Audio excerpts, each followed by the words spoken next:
Dieu n'a pas attendu que Israël soit affermi, que Israël connaisse, que Israël sache marcher. Mais Dieu a commencé à démontrer sa puissance dans la vie d'Israël depuis l'Égypte. J'annonce dans ta vie que tu vivras la démonstration de la puissance de Dieu dans ta vie. La situation qui pesait sur toi, l'esclavage qui te liait, le pharaon qui dominait sur toi, va mordre la poussière. La situation va changer. Tu vas devenir une personne libre parce que le Dieu qui t'a aimé, celui qui a envoyé vers toi Jésus-Christ pour te libérer de la captivité, il n'attend que cela. Il veut démontrer aux nations qu'il est ton Dieu. Dieu ne veut pas se cacher dans ta vie. Il ne vient pas dans ta vie pour se cacher. L'Éternel ne vient pas dans ta vie pour que l'on le cherche. Il veut se faire voir. Il veut qu'on le trouve. Il veut qu'on le revoie partout où tu seras. Pourquoi? Parce qu'il veut se proclamer étant ton Père, ton Seigneur, ton maître, ton Dieu, celui qui te libère, qui te délivre et qui te comble. Et c'est pour cela ce soir que je prends l'histoire d'Israël pour te dire. Toi qui dis non, oh c'est parce que j'ai péché que ma vie est difficile. Non, non, non, non, non. Dieu n'attend pas que tu atteignes la perfection. C'est pour cela qu'il t'a déclaré juste. Il sait que tu ne peux pas. Paul dit ce que je ne veux pas faire, c'est ce que je fais. Mais ce que je dois faire, que je sais qui est bon, je n'arrive pas à faire. Mais malheur à moi qui me délivrera de ce corps de péché. Mais Christ à Golgotha, sur le bois a été pendu pour que Dieu nous déclare juste. Au travers du sang de Jésus, tu es justifié. Au travers du sang de Jésus, tu es déclaré juste. Au travers du sang de Jésus, et Dieu t'accorde sa grâce. La Bible dit que Dieu prend plaisir à la miséricorde. Dieu aime pardonner ses enfants. Dieu aime libérer ses enfants. Dieu aime délivrer ses enfants. Rien ne peut empêcher le bras de l'Éternel de te libérer. Rien ne peut empêcher le doigt de Dieu de travailler dans ta vie. Pendant que tu m'écoutes, s'il te plaît, partage le live. Pendant que tu entends ces paroles bénies qui viennent sur toi, considère ton corps comme une terre. Considère ton âme comme une terre vierge. Considère ton esprit comme une bonne terre. Et ces paroles qui viennent sur toi sont des graines de l'Éternel. Des graines qui sont sorties du champ de Dieu. Des graines qui viennent de la main de l'Éternel. Et pendant que ces paroles-là descendent sur toi, Dieu arrose ces paroles par son onction. Et ces paroles vont pousser, vont porter du fruit. Et tu verras ta vie changer. Tu verras ta vie transformée. Il a suffi seulement que Israël dise à Moïse, nous acceptons, nous allons te suivre, nous allons aller avec toi à Canaan, sur la terre promise. C'est le simple fait qu'Israël a accepté, a amené Dieu à démontrer sa suprématie. Ce soir, pendant que tu m'écoutes, si tu n'as pas encore donné ta vie à Jésus, c'est un seul oui qu'il te faut, simplement un oui. Il dit, il faut juste confesser de ta bouche. Confesse ce que tu crois. Parce que si tu es assis et que tu m'écoutes pendant ce live, c'est parce que quelque part, le Saint-Esprit fait quelque chose dans ton cœur. Le Saint-Esprit joue un rôle de conviction en toi. Dis simplement oui à Jésus. Des gens n'iront pas en enfer parce qu'ils ont péché. Ils n'iront pas en enfer parce qu'ils sont des voleurs, des bandits, des drogués, des impudiques, des adultères. Ils iront en enfer parce qu'ils ont refusé la main tendue de Dieu. Ils ont refusé le sacré que Dieu a envoyé sur terre. Ils ont refusé ce Jésus merveilleux, ce doux Jésus qui a donné sa vie à la croix. Mais toi, est-ce que ce soir, avec moi, tu peux simplement dire, Seigneur Jésus, je te dis oui. Le simple oui sauve ton âme de l'enfer, sauve ton âme de la perdition. Et dès l'instant où tu dis oui, Dieu se charge du reste. Il a tellement positionné le comment tu dois marcher. Il a envoyé son esprit sur terre pour te conduire. Il dit, ceux qui sont conduits par l'esprit de Dieu sont fils de Dieu. Donc, Ta manière de marcher dépendra de Dieu lui-même. Il a envoyé le Saint-Esprit pour te conduire. Ne t'inquiète pas. Ne dis pas, mais comment je vais faire? Mais pourquoi c'est un huile seulement qui me sauve? Et ce huile-là est précieux. Ce huile est puissant. Ce huile est grand. C'est pour cela que tu vivras des merveilles. Et quand tu dis oui à Jésus, ça va se passer comme avec le peuple d'Israël.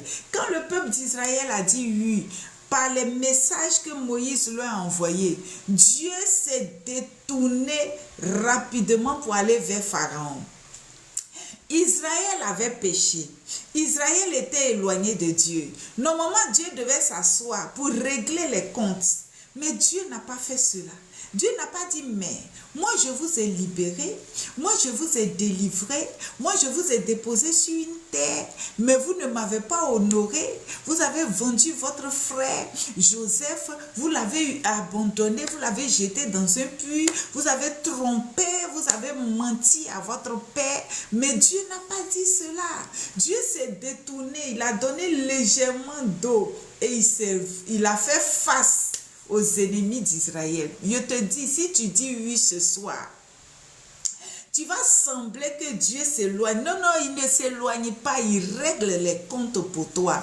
Il fera face à tes ennemis, à ta place. Il se placera devant tes ennemis. Il s'est placé devant Pharaon et son peuple. Il s'est placé devant l'Égypte. Il les a descendus dans la poussière.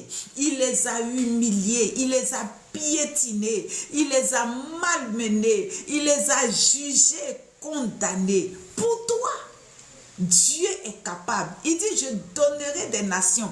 Je donnerai des peuples pour toi. Dieu n'attendra pas que tu atteignes la perfection. Il commence aujourd'hui à travailler dans ta vie. Reçois ces paroles qui viennent dans ta vie. Dieu commence à travailler pour toi, à déblayer le chemin, à ouvrir le chemin pour toi, à enlever les mauvaises herbes de ta vie. Dieu commence à déraciner l'ivraie de ta vie, à déraciner les ronces, des épines qui envahissent ta vie. Dieu déracine, Dieu enlève, Dieu nettoie, Dieu enlève la pourriture que le diable a envoyée dans ta vie. Quand Jésus rentre dans ta vie, l'Éternel opère le miracle du nettoyage, le miracle de la délivrance. Regardez ce qui s'est passé à la résurrection de Lazare. Jésus dit, déliez-le et laissez-le aller. Quand tu dis oui à Jésus, il commence à te nettoyer.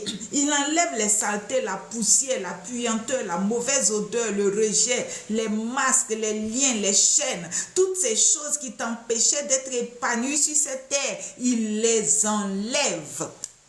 Il les enlève, il te nettoie et il te revêt. Regardez le souverain sacrificateur Josué, que le diable est allé accuser devant le trône de Dieu pour dire, regardez-le, il a péché, il est sale, il est ceci, il est cela. La Bible dit, Dieu ne s'est pas occupé des dits du diable. Il a ordonné à un an, il dit, ôtez ses vêtements sales. Revêtez-le de vêtements de joie, des vêtements de fête. L'Éternel, sa joie, c'est que tu dises oui seulement. Dis simplement oui au Seigneur. Tu verras combien l'Éternel va te revêtir. La Bible dit qu'il revêt les nids des champs.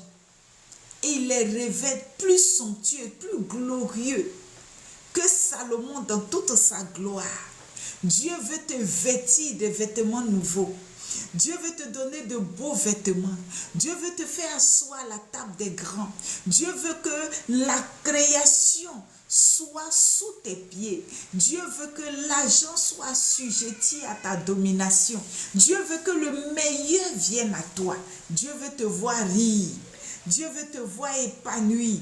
Dieu veut voir la joie dans ton foyer, la joie dans ton mariage, la joie dans ton travail. Dieu veut voir l'œuvre de tes mains prospérer. Dieu veut multiplier tes avoirs. Dieu veut t'éviter des soucis. Regardez un peu au moment de payer l'impôt. Jésus pouvait dire, mais cherchez Judas. Mais la Bible dit que Judas même volait déjà dans la caisse. Mais pour ne pas qu'il y ait du stress, Jésus va dire à Pierre, va, le premier poisson que tu vas trouver en lançant l'hameçon. Ouvre sa bouche, tu prends l'argent dans sa bouche. Je suis en train de te dire que le plus grand banquier sur la planète Terre, c'est Jésus. Jésus garde son argent dans la bouche du poisson. Et il dit à Pierre, paye ton impôt et paye pour moi. Une manière de dire, ne t'inquiète pas. Pierre, dès l'instant où tu es avec moi, dès l'instant où je suis satisfait, tu es satisfait.